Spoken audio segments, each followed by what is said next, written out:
네, 온 국민을 분노와 슬픔에 빠지게 했던 정인이 사건의 충격이 채 가시기도 전에 또다시 아동학대 사건이 발생했습니다. 오늘의 그래픽 뉴스, 다시 보는 정인이법입니다. 그제 저녁 경기도 안산의 한 병원에 2살 여자아이가 의식불명 상태로 실려왔습니다. 뇌출혈과 함께 얼굴과 신체 곳곳에서 멍이 발견된 여자아이는 이후 대형 병원으로 옮겨져 뇌수술을 받았지만 아직 의식을 찾지 못한 것으로 전해졌는데요. 지난해 8월 한 입양기관을 통해 입양한 딸을 이처럼 학대해서 의식불명 상태에 빠뜨린 양부에 대해 경찰은 구속영장을 신청했습니다.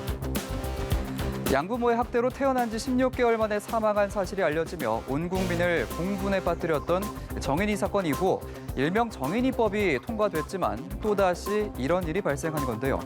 정인이법은 지난 2월 26일 국회를 통과한 아동학대 범죄 처벌 특례법 개정안을 말합니다. 아동을 학대하고 살해한 경우 사형이나 무기징역 또는 7년 이상의 징역에 처하도록 하는 내용을 골자로 합니다. 신고 즉시 조사나 수사 착수를 의무화하는 등 대응 규정도 강화됐지만 이번 사건을 막지는 못했습니다. 때문에 사후 처벌이 아닌 선제적 조치가 필요하다는 지적도 나옵니다. 정인이 사건을 계기로 입양 절차와 관련해서 민간기관 중심에서 벗어나 공공 개입을 강화해야 한다라는 여론도 확산하기도 했습니다. 또 일각에서는 입양아에 대한 모니터링을 더 강화해야 한다는 지적도 나오는데요.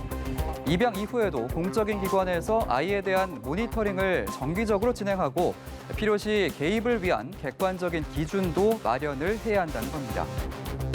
하지만 아동학대는 입양가정만의 문제는 아니죠. 보건복지부에 따르면 2019년 아동학대로 판단된 3만 45건 중 입양가정에서 일어난 사건은 94건으로 전체 0.3%에 불과했습니다.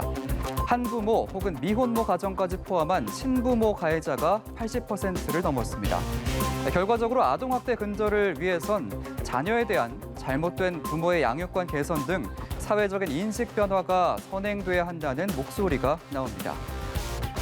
한 명의 피해 아동이라도 더 지키기 위해 학대 피해 예방책과 함께 재학대 악순환을 막을 수 있는 안전망 마련이 시급합니다.